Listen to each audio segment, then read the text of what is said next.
Hello, and welcome back to my channel.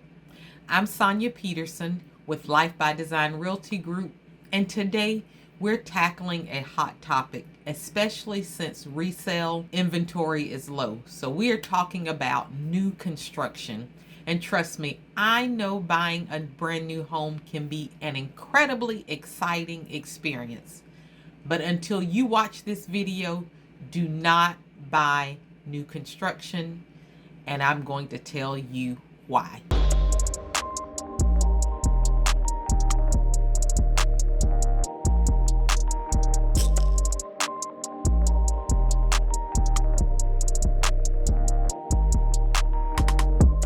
So I will be sharing insider secrets with you that builders don't tell you, and the essential things you must know before buying new construction. From hidden costs to potential pitfalls, I've got you covered. So if you're thinking about purchasing a new build, you won't want to miss this video. Number one, most builders have their own contracts and it is written in the favor of the builder. No surprise there. So what are some things you need to know? One biggie in the builder's contract is the appraisal contingency, especially for those with conventional financing, because in most cases it says if the home does not appraise, the buyer is required to move forward and cover the difference between the appraisal amount and the purchase price. But now, if you are approved VA or FHA, both of those loan types have a contingency in it that will protect you in the event of a low appraisal. So what's another thing that is in the builder contract to protect the builder? It states that the builder, at its discretion, can change materials. Maybe something they're using is discontinued, or maybe the price goes up on it and they don't want to purchase it. As long as it does not impact the value of the home, the builder can choose to change out that material or that item without the buyer's permission. So I actually had that happen once with the buyer. The brick color that my buyer chose was discontinued, and the builder did not let us know up front, and they picked a different color, what they thought was comparable, and did not let us know. That was about 10 years ago, but thankfully I was able to negotiate some upgrades for my buyer that made them feel comfortable moving forward. Now I make sure to ask the builder's agent how they handle those situations to try to ensure that we are notified up front if the builder sees fit to change out a material. Next is the seller has sole discretion of the closing date and no penalties if the seller needs to move the date. However, there are financial penalties if the purchaser cannot close on the agreed upon close date. And usually that penalty is about $150 a day penalty for not closing on time.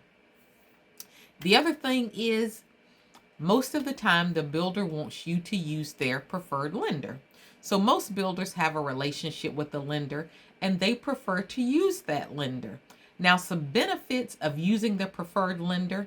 One, most of the time, you get the builder's incentives, which in most cases is money to help with closing costs or buy down your interest rate, or you can use it toward upgrades on the property.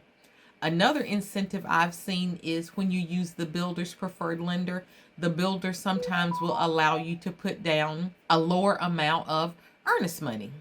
So, what's potentially a con though is because the builder has a relationship with that lender, is they know exactly your financial situation. They know if you are a well-qualified buyer or barely qualified buyer.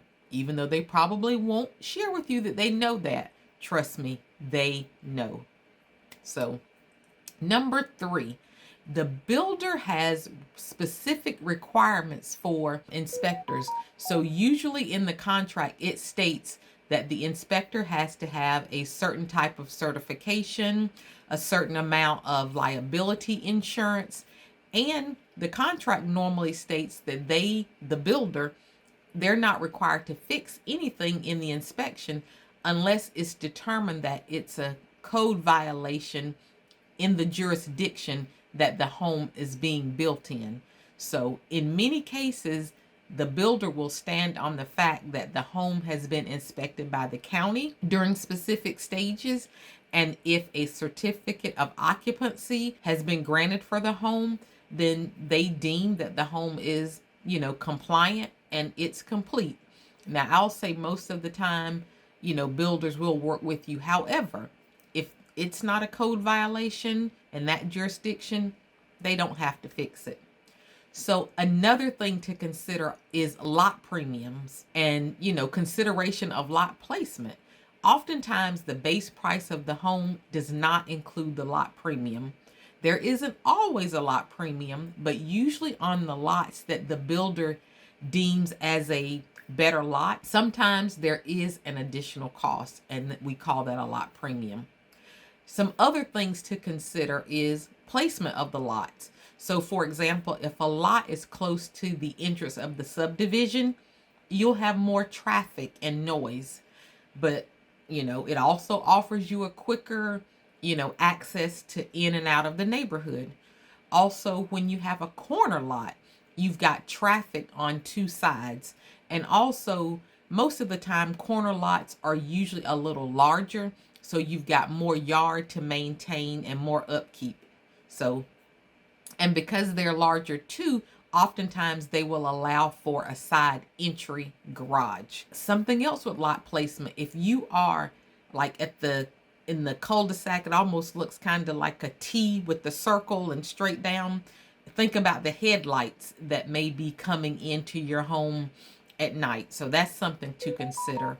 And lastly, in regards to the lots or just the land in general, if you are building or buying somewhere that there's vacant land or empty land behind you or around you, you want to find out what's the future development for that land before you purchase, because it could end up being something that you actually don't want to live around. So that's another thing for you to consider. Also, lastly, if you are one of the very first residents that moves into the neighborhood, keep in mind that, for a year or two or for a while, you're going to be living in a construction zone. So you'll have noise, the hammering going on in the morning. So you might not be able to sleep late on Saturday. You'll have the construction trucks going by. You may even have some nails in your tires, because again, it's a construction zone and that's just what happens in a construction zone. So these are just a few things to consider when you are thinking about buying new construction. And like I said before, I know buying a brand new home is so exciting. And if you are considering new construction, I would love to be your real estate agent. So don't go run out visiting the new construction site without me. Instead, go into the description of this video, click on the link, get on my calendar, and let's put a strategy in place for you. Thanks for tuning in. I appreciate the support. And if there's someone you know that can benefit from this video, please share it with them. And please be sure and like, comment, and click the bell notification. I'll see you soon.